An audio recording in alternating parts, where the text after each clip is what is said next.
నమస్కారం మిత్రులారా. ఈరోజు భారతదేశవ్యాప్తంగా భారతదేశంలోని రైతాంగానికి వ్యవసాయ కూలీలు, కార్మిక వర్గం ఈ మూడు వర్గాలు తమ ప్రయోజనాల కోసం, తమ హక్కుల కోసం దేశవ్యాప్తంగా మరో స్వతంత్ర సంగ్రామంలా ఉద్యమిస్తూ ఉన్నారు. వీరి యొక్క హక్కుల్ని కాలరాస్తూ ఈ ఉద్యమాన్ని అణిచివేస్తూ కేంద్ర ప్రభుత్వం భారతదేశంలో ఉన్నటువంటి కార్పొరేట్ కంపెనీల యొక్క ప్రయోజనాలు కాపాడటం కోసం రైతులపైన కర్కశంగా వారి ఉద్యమాన్ని అణిచివేయడం కోసం ప్రయత్నం చేస్తూ ఉంది. అయినా మార్చి 2వ తారీఖు లోపు ఢిల్లీ ఉద్యమాన్ని చేరుకోవడం కోసం రైతాంగం, కార్మిక వర్గం, వ్యవసాయ కూలీలు ప్రయత్నం చేస్తూ ఉన్నారు.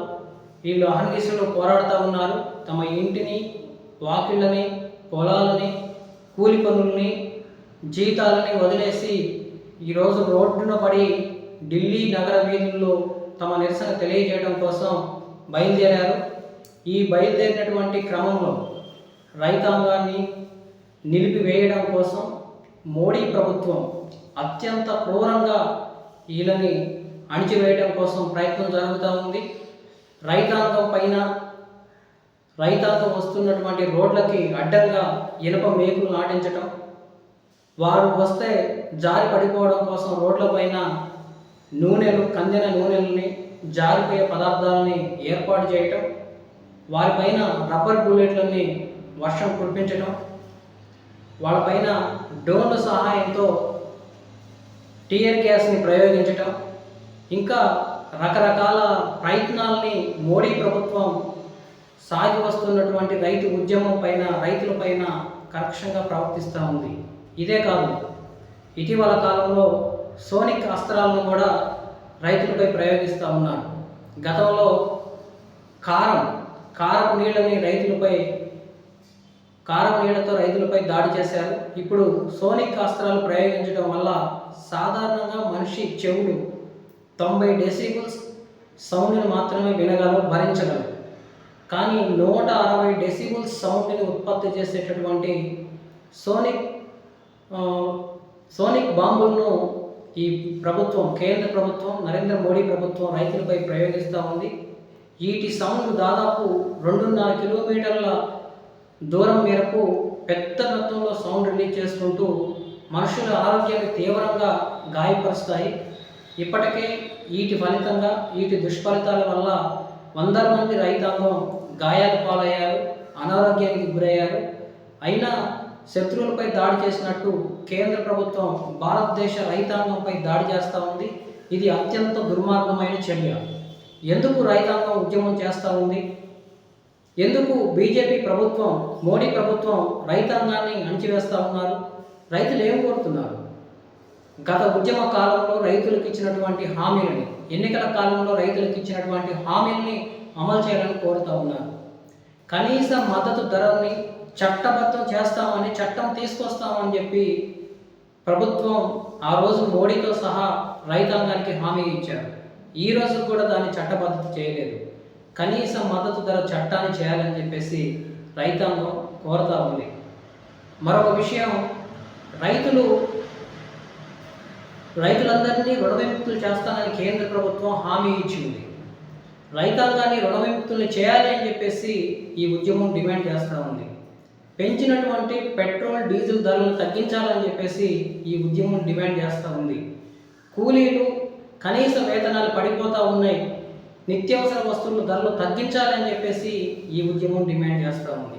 కానీ మోడీ ప్రభుత్వం కోట్ల సంఖ్యలో ఉన్నటువంటి రైతాంగాన్ని, కూలీలని, కార్మికుల్ని పక్కన పెట్టి 2022-23 సంవత్సరంలో 2,18,000 కోట్ల రూపాయలు కార్పొరేట్ కంపెనీలకి రాయితీలు ఇచ్చింది.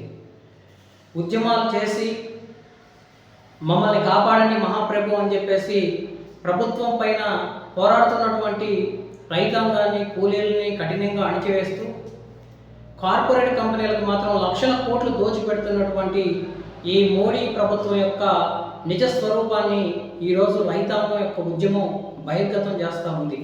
కాబట్టి భారతదేశంలో ఉన్నటువంటి ప్రతి ఒక్కరూ దేశభక్తులుగా భావించే ప్రతి ఒక్కళ్ళు ఈ దేశ పౌరులైనటువంటి రైతాంగం, ఈ దేశానికి వెన్నెముకగా ఉన్నటువంటి కార్మిక వర్గం, ఈ దేశానికి రైతాంగంతో పాటు శ్రమించి ఆహార ఉత్పత్తులను ఉత్పత్తి చేస్తున్నటువంటి కార్మిక వర్గం కోరుతున్నటువంటి డిమాండ్లని అమలు చేయకోకుండా కేవలం ఈ దేశంలో ఉన్నటువంటి కొద్దిమంది కార్పొరేట్ కంపెనీలను ప్రయోజనాలు చేయడం కోసం మోడీ ప్రభుత్వం తీసుకుంటున్నటువంటి ఈ దుస్సాహసమైనటువంటి చర్యల్ని ఖండించాలని చెప్పేసి రైతాంగ ఉద్యమానికి మద్దతు ఇవ్వాలని, ఈ డిమాండ్ సాధన కోసమే దేశవ్యాప్తంగా ఫిబ్రవరి 16వ తారీఖున జరుగుతున్నటువంటి ఈ బంద్ను కూడా జయప్రదం చేయాలి అని చెప్పేసి కోరుతూ రైతు సంఘం చేస్తున్నటువంటి డిమాండ్ ఏదైతే వ్యవసాయ ఖర్చులు ఉన్నాయో, వ్యవసాయ ఖర్చులని స్వామినాథన్ కమిషన్ సిఫారసులు ఇటీవల కాలంలో స్వామినాథన్ గారికి ప్రభుత్వం భారతరత్న ప్రకటించింది. ఇది చాలా సంతోషించదగ్గ విషయం. ఆయన గారికి భారతరత్న ఇస్తే సరిపోతుందా? ఆయన గారు స్వామినాథన్ గారు ఏవైతే వ్యవసాయ రంగంలో సిఫారసులు చేశారో ఆ సిఫారసులు చేయడానికి ప్రభుత్వం ముందుకు రావటం లేదు. ఇది దుర్మార్గమైనటువంటి చర్య. రైతుల కోసం 2018-19 సంవత్సరంలో జాతీయ కమిషన్ ఏర్పాటు చేశారు. ఈ జాతీయ కమిషన్ ఏ సిఫారసులు చేసిందో ఆ సిఫారసులను చేయడానికి ప్రభుత్వం ముందుకు రావట్లేదు. ఈ సిఫారసుల్లో ప్రధానంగా వ్యవసాయ ఖర్చులు విపరీతంగా పెరిగాయి. వాటిల్లో పెట్రోల్, డీజిల్ ధరలు పెరగడం వల్ల పెస్టిసైడ్స్, భూమిలో వాడేటటువంటి మందులు, ఎరువుల ధరలు విపరీతంగా పెరిగాయి. పైన వాడేటటువంటి ఫెర్టిలైజర్స్ విపరీతంగా పెరిగాయి. దుక్కి ఖర్చులు పెరిగాయి, విత్తనం ఖర్చులు పెరిగాయి, కూలీల ఖర్చులు పెరిగాయి. ప్రతి ఖర్చు విపరీతంగా పెరిగిపోయాయి. కానీ ప్రభుత్వం కనీస మద్దతు ధర ఇస్తానని చెప్పేసి చట్టం చేయడానికి ముందుకు రావడం లేదు. ఇది చాలా దారుణమైనటువంటి చర్య. కొన్ని రాష్ట్రాలు రైతుల పరిస్థితుల్ని గమనించి తమ రాజకీయ ప్రయోజనం కోసమో ఇంకా ఏమైనా కావచ్చు, రైతులకి ఉచితంగా విద్యుత్ ఇస్తూ ఉంటే ఈ ఉచిత విద్యుత్తుని నిలిపివేసి కేంద్రం కార్పొరేట్ కంపెనీలు చేస్తున్నటువంటి వ్యాపారంలో విద్యుత్తును కూడా అధిక ధరలకు రైతులకు అమ్మాలని చెప్పేసి చూస్తూ ఉంది. ఇది చాలా అత్యంత హేయమైన చర్య. కేంద్ర ప్రభుత్వం రైతుల ఆదాయాన్ని రెట్టింపు చేస్తానంటే ఉన్నటువంటి విద్యుత్ ధరలని, పెట్రోల్, డీజిల్ ధరలని, పురుగు మందుల ధరలని, విత్తనాల ధరలని, భూమిలో మందుల ధరలని, అన్ని రకాల ధరలని పెంచుతూ మద్దతు ధర ఇవ్వకోకుండా రైతులకి ఆదాయం ఏ విధంగా రెట్టింపు అవుతూ ఉంటుంది.